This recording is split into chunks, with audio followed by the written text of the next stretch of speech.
चैत्र नवरात्रि के पहले दिन बिना किसी को बताए चुपचाप इस पेड़ को छूकर बोल देना, यह दो शब्द आपकी सोई किस्मत जाग उठेगी। जितना पैसा मांगोगे उतना पैसा मिलेगा, लेकिन बेटा हो जाना सावधान। यदि चैत्र नवरात्रि के पहले दिन तुमने भूल कर भी यह एक गलती कर दी तो तुम्हारे पूरे कुल का सर्वनाश हो जाएगा।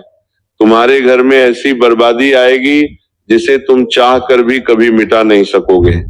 दोस्तों, आज की इस वीडियो में मैं आपको जो बात बताने जा रहा हूं उसे सुनने के बाद आप शायद आज रात को चैन से सो नहीं पाओगे। तो क्योंकि दोस्तों ये बात कोई साधारण नहीं है। आज मैं आपको एक ऐसा रहस्य, एक ऐसा उपाय बताने वाला हूं जिसे सदियों से इस दुनिया से छुपा कर रखा गया, और जो भी लोग इस उपाय के बारे में जानते हैं वह कभी किसी को इस उपाय के बारे में नहीं बताते, कभी किसी से इस उपाय के बारे में बात नहीं करते। दोस्तों, कहते हैं कि क्षेत्र नवरात्रि का पहला दिन सिर्फ पूजा पाठ का दिन नहीं होता, बल्कि ये वह समय होता है जब धरती और ब्रह्मांड के बीच की दूरी सबसे कम हो जाती है, जब आपके द्वारा की गई छोटी सी क्रिया भी आपकी पूरी किस्मत बदलने की ताकत रखती है। लेकिन दोस्तों, बहुत से लोग आज भी इस दुनिया में ऐसे हैं जो चैत्र नवरात्रि का महत्व नहीं समझते, खासकर इसके पहले दिन की जो शक्ति होती है उसे नहीं समझते। बेटा, आज थोड़ा सा समय निकालकर इस वीडियो को अंत तक देख लेना, क्योंकि आज मैं आपको जो बात बताने वाला हूं वो आपकी जिंदगी बदल सकती है। वीडियो को बिल्कुल अंत तक देखना। एक दो अधूरा वीडियो फायदे के बजाय आपके लिए नुकसान की वजह बन सकता है। इसीलिए सर्वप्रथम वीडियो की शुरुआत करने से पहले माता रानी के सच्चे भक्त इस वीडियो को लाइक करें, आपके साथ करें तो हर उपाय फायदा देता है। लेकिन मनुष्य यदि किसी उपाय को करने में कोई छोटी सी भी गलती कर दे तो वहां उपाय उसके जीवन के सर्वनाश का कारण भी बन सकता है। इसीलिए ध्यान से कान खोलकर सुन लेना कि ये उपाय आपको किसी के सामने नहीं करना है, ना ही आपको किसी को बताकर करना है। और सबसे बड़ी बात, इस उपाय को करते समय आपके मन में जरा सा भी शक नहीं होना चाहिए। ये विचार मन में पैदा मत करना कि इस उपाय को करने से मेरा काम होगा या नहीं होगा, क्योंकि यदि शक पैदा हो गया तो ये उपाय आपके ऊपर उल्टा असर कर सकता है। यदि आपने ये गलती कर दी तो वही पेड़ जो आपकी किस्मत बदलने की ताकत रखता है, वही पेड़ आपके मार्ग की सबसे बड़ी रुकावट भी बन सकता है। अब आप सोच रहे होंगे, आपके मन में सवाल पैदा हो रहे होंगे कि आखिर ऐसा कौन सा पेड़ है जिसे छूने मात्र से किस्मत बदल सकती है। देखिए दोस्तों, दुनिया में हजारों तरीके के पेड़ पौधे होते हैं। सभी पेड़ पौधों का अपना अलग अलग महत्व होता है, लेकिन इन पेड़ पौधों की शक्ति प्रत्येक दिन के हिसाब से बदलती रहती है। और चैत्र नवरात्रि के पहले दिन दोस्तों पीपल का पेड़, जी हाँ, ध्यान से मेरी बात सुनिए, चैत्र नवरात्रि के पहले दिन पीपल के पेड़ की जो शक्ति होती है वो अपनी चरम सीमा पर होती है। चैत्र नवरात्रि के पहले दिन पीपल के पेड़ में साक्षात देवी का वास होता है। पीपल का पेड़ दोस्तों, जिसे हम अक्सर अनदेखा कर देते हैं, लेकिन शास्त्रों में कहा गया है कि पीपल के पेड़ में समस्त देवी देवताओं का वास होता है। और जैसा कि मैंने आपको बताया, खासकर चैत्र नवरात्रि के समय इस पेड़ की ऊर्जा कई गुना बढ़ जाती है। लेकिन दोस्तों, यहाँ पर एक बहुत बड़ी सावधानी, एक बहुत खतरनाक सच यह भी है कि रात के समय इस पेड़ के पास जाने से मना किया जाता है, क्योंकि उस समय इसकी ऊर्जा अलग होती है। इसीलिए आपको ये उपाय सिर्फ और सिर्फ दिन में करना है, और हो सके तो क्षेत्र नवरात्रि के पहले दिन ही कर लेना। अब ध्यान से मेरी बात समझ लीजिए, हो सके तो कहीं लिख कर रख लीजिए, क्योंकि कोई गलती जरा भी नहीं होनी चाहिए।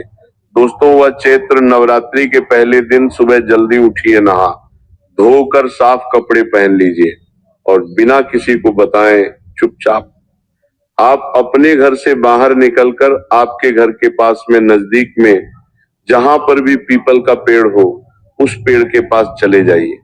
लेकिन ध्यान रखिए दोस्तों, रास्ते में किसी से कोई भी बात नहीं करना है। जब आप रास्ते में से जा रहे हो, कोई आपसे मिले, आपके हालचाल पूछे तो हाथ जोड़कर जय माता दी बोलकर केवल आगे बढ़ जाना, किसी से कोई बात नहीं करना है। अगर कोई बुलाए तो कोई जवाब नहीं देना है, क्योंकि यह उपाय आपकी ऊर्जा को केंद्रित करने के लिए होता है। जब आप दोस्तों पीपल के पैल के पास पहुंच जाएं, तब कुछ सेकंड वहीं पर आंख बंद कर कर खड़े रहिए, शांति से, कि मन में माता रानी का ध्यान कीजिए और फिर अपने दाएं हाथ से उस पेड़ को हल्के से छूकर बहुत धीरे से सिर्फ और सिर्फ ये 2 शब्द बोल दीजिए। वह 2 शब्द कौन से हैं? वह 2 शब्द हैं, हे माता रानी मेरी किस्मत जगा दो। बस इतना ही करना है। लेकिन यहीं पर सबसे बड़ी गलती लोग अक्सर कर देते हैं। वह सोचते हैं कि यहाँ तो बहुत आसान सा काम है, इसे करने से क्या होगा, और बिना विश्वास के साथ वह लोग इस उपाय को करने के लिए चले जाते हैं और फिर कहते हैं कि आपने गुरुजी जो उपाय बताया उसका असर नहीं हुआ। दोस्तों, ध्यान से कान खोलकर मेरी बात वसूल लेना बनना, जिंदगी भर पछताते रहोगे।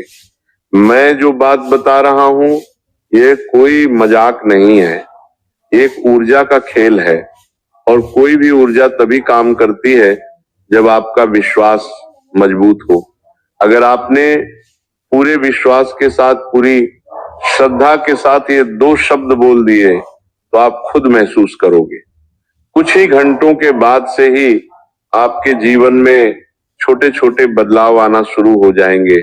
जैसे कोई काम यदि आपका बहुत समय से रुका हुआ था, अटका हुआ था, तो अचानक से आपका रुका हुआ काम बनने लगेगा।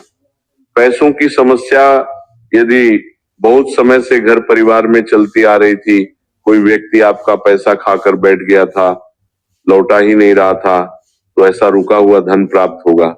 साथ ही सबसे बड़ी बात, आपके मन में एक अलग सी शांति आपको महसूस होने लगेगी। आपको ऐसा लगने लगेगा कि मानो आपका मन हल्का हो गया, आपके मन से एक बड़ा बोझ उतर गया हो। लेकिन बेटा हो जाना, सावधान कान खोलकर, आंख खोलकर मेरी बात सुन लेना। यदि आपने इस उपाय को हल्के में लिया और यदि कोई गलती कर दी तो कुछ भी नहीं होगा, और कभी कभी दोस्तों इसका उल्टा असर भी देखने को मिल सकता है। इसीलिए आपको पहले से मैं ये चेतावनी दे रहा हूं कि इस उपाय को मजाक में मत लेना। और एक बहुत जरूरी बात, जब आप ये उपाय कर लें तो वहां से पीछे मुड़कर मत देखना, सीधे अपने घर वापस आ जाना, क्योंकि कहा जाता है कि उस समय आपकी ऊर्जा उस पेड़ के साथ जुड़ी होती है। और अगर दोस्तों आपने पीछे मुड़कर देखा तो जो नकारात्मक शक्ति, जो नेगेटिव ऊर्जा आप उस जगह पर छोड़कर आए हो, वह नेगेटिव ऊर्जा का कनेक्शन दोबारा आपके साथ जुड़ जाता है। इसीलिए जब आप अपने मुंह से वह 2 शब्द बोल दें तो तुरंत मुड़कर अपने घर आ जाइए और पीछे मुड़कर उस पेड़ की ओर नहीं देखना है। यह उपाय दोस्तों देखने में, सुनने में और करने में बहुत आसान लगता है। इसमें कोई बड़ा खर्च नहीं है, कोई ज्यादा समय नहीं लगेगा, और इसीलिए कभी कभी कुछ लोग इसे हल्के में ले लेते हैं, मजाक में ले लेते हैं, और फिर उन्हें ऐसी ऐसी चीजों का सामना करना पड़ता है जिससे बाद में केवल रोने के अलावा